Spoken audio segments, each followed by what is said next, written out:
इस देश के अंदर मातृभूमि ने जब जब सिर मांगा, इलाके के नौजवानों ने मां भारती की रक्षा के लिए आगे बढ़कर देश की सुरक्षा की, मातृभूमि की सुरक्षा की।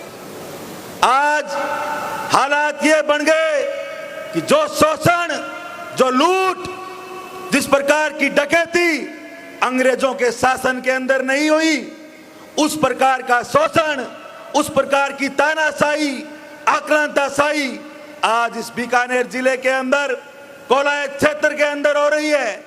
और यह क्यों हो रही है? इसका एक ही कारण है कि तमाम जिले के नेता, चाहे वो कांग्रेस पार्टी के हों, चाहे भारतीय जनता पार्टी के हों, विषम पितामह बन के बैठे हैं। आज वो भूल रहे कि विषम पितामह जब द्रौपदी के चीरहरण के समय तटस्थ होकर देख रहे थे, मौत के समय उनको किलों पर सोना पड़ा। ये भाजपा और कांग्रेस राजस्थान में और कहीं एक है या नहीं, बीकानेर जिले के अंदर 100% एक है।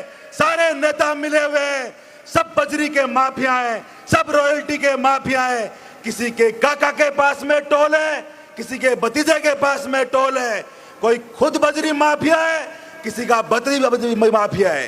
काका और भतीजा का गठजोड़ इस बीकानेर जिले के अंदर चल रहा है। किसान का नाम लेकर किसानों के मसीहा बनने वाले 50% के पार्टनर बजरी माफियाओं से मिले हुए हैं, किसानों का शोषण करने के लिए मिले हुए हैं। ये दंश इस कोलायत क्षेत्र के साथ में पूरे बीकानेर जिले के अंदर फैल चुका है। अखबारों के अंदर पढ़ते हैं कि प्रत्येक गाड़ी के अंदर जो टन के ऊपर रॉयल्टी ली जाती है, उसका एक फिक्स हिस्सा मंत्री भंवर सिंह भाटी की जेब तक जाता है।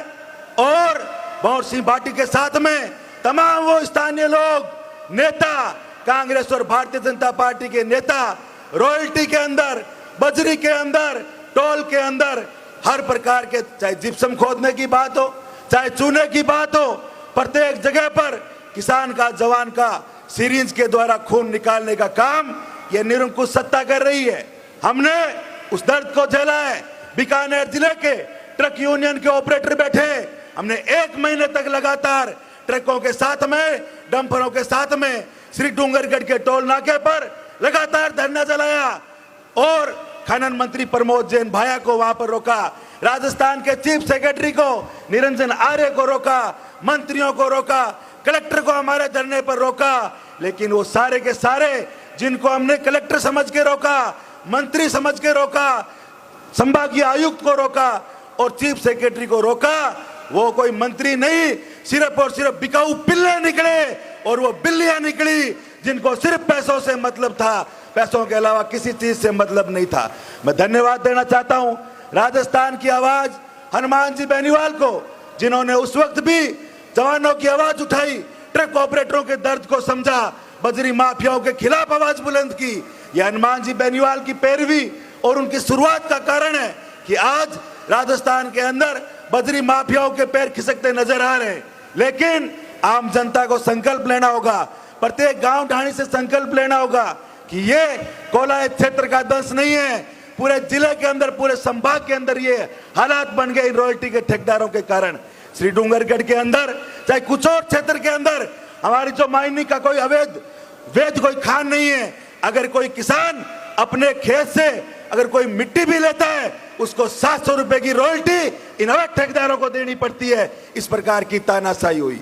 मैं मंच के माध्यम से एक बार पुनः आदरणीय हनुमान जी बेनीवाल का धन्यवाद देना चाहता हूं कि आप पूरे राजस्थान की लड़ाई लड़ते हैं और राजस्थान की लड़ाई के साथ में अगर दिल्ली पर भी अगर किसान की बेटियों के साथ में अगर हमारी बहन बेटियों पर शोषण होता है, तो सबसे पहले अगर कोई पहुंचता है तो नागौर के सांसद हनुमान बेनीवाल पहुंचते हैं और वहां पर उन बेटियों की बात सुनते हैं।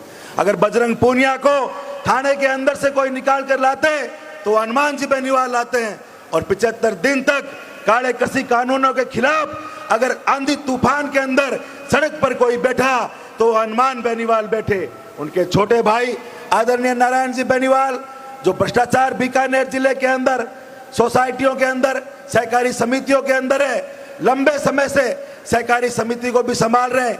वहां जो किसान जाता है उसके अपनी फसल बेचने का कमीशन नहीं मिलता, उसको एजेंटों को पैसे नहीं देने पड़ते उनके रुकने की व्यवस्था सोसाइटी करवाती है, ये अपनी समिति की तरफ से करवाते हैं, उसके भोजन की व्यवस्था करवाते हैं, और अगर कोई दुर्घटना हो जाती है, कोई नुकसान होता है, तो उसको 15-15, 20-20 लाख रुपए का क्लेम दिलवाते हैं।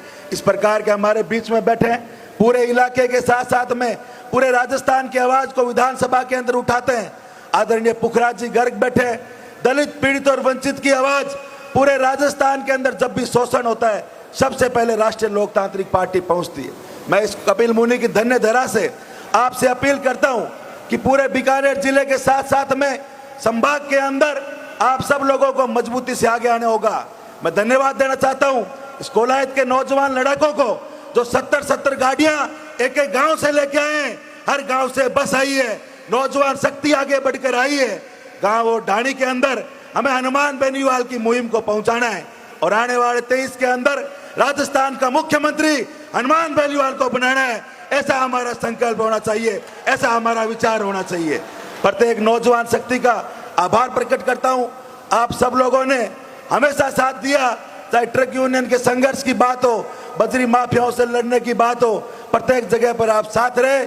आप सब लोगों का बहुत बहुत धन्यवाद। राम राम सा, जय हिंद, जय भारत। हनुमान बेनीवाल, हनुमान